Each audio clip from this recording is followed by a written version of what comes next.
Mettez fin à vos distractions pendant que vous travaillez. Bonjour les amis et bienvenue dans les secrets de Chronos. Je suis Thierry Doriot, votre coach en organisation et l'auteur de la méthode Chronos qui booste votre maîtrise du temps. Aujourd'hui, nous allons voir pourquoi vous devez supprimer les distractions pendant que vous travaillez.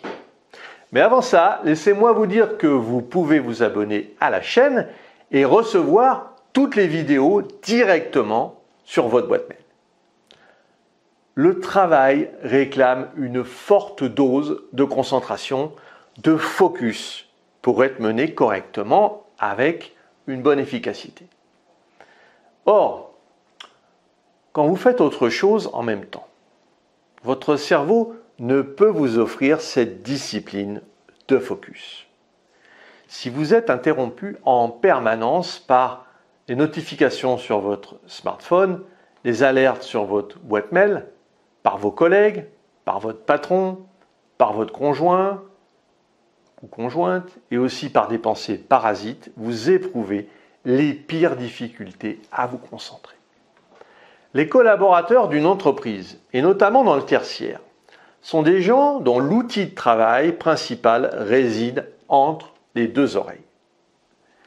Il est frappant de constater pourtant que l'immense majorité d'entre eux ignorent le fonctionnement de cet outil. Certes, la recherche en psychologie cognitive a encore de nombreuses découvertes à faire.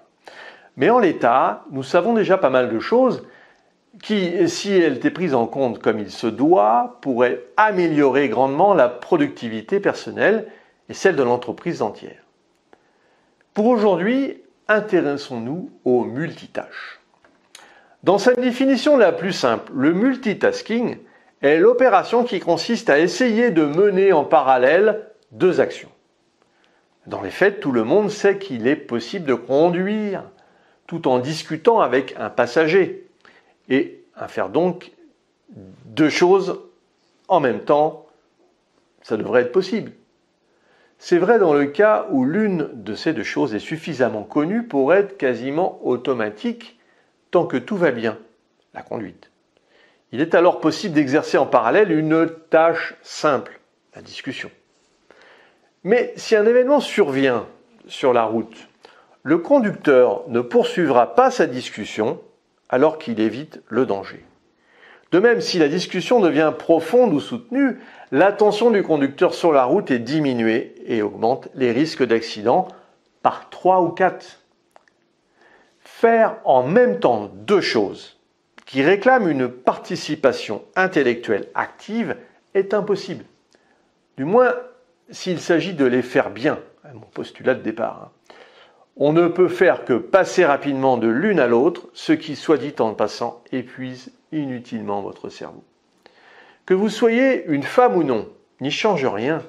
Les études le démontrent malgré la croyance populaire. En termes de productivité, le multitâche est une plaie coûteuse à la fois au niveau personnel et au niveau collectif. Sachez que lorsque vous êtes sur deux tâches en simultané, par exemple en train de répondre à un email alors que vous êtes en réunion, votre attention se porte alternativement sur la réunion et sur l'email, mais jamais pleinement sur les deux. Ce qui rend votre compréhension de la réunion médiocre et la réponse à votre correspondant par email tout autant. Ainsi, lorsque la plupart des collaborateurs en entreprise tentent de faire plusieurs actions simples à la fois, la perte en productivité devient juste exponentielle. Les distractions s'apparentent à du plaisir immédiat. Cette recherche est de plus en plus activée dans notre société où l'on ne privilégie pas du tout l'effort en continu. La gratification immédiate a encore de beaux jours devant elle. Mais c'est uniquement en se focalisant sur votre autodiscipline que vous mènerez à bien tous vos projets. Il y a un temps pour tout et je vous encourage à supprimer les distractions quand vous devez travailler sur un sujet réclamant une forte dose de cerveau disponible. En résumé, prenez une action, terminez-la, et puis ensuite vous passez à la suivante. Vous irez plus vite sur l'ensemble, vous utiliserez votre charge mentale à bon escient, ce qui vous permettra d'être plus efficace tout en étant moins stressé et vous permettrez aux autres d'avancer plus vite aussi. Si vous voulez aller plus loin dans la gestion de votre temps, et puis pour vous remercier d'avoir suivi cette vidéo, j'ai mis à votre disposition un défi de 5 jours pour mieux gérer votre agenda. Vous pouvez également me retrouver, et je vous ai mis la description, dans un coaching d'une demi-heure avec moi, et vous avez le lien. Voilà, alors n'hésitez pas à liker, commenter, partager cette vidéo et retrouvez-moi sur le site internet www.lessecretsdechronos.com. À très vite les amis.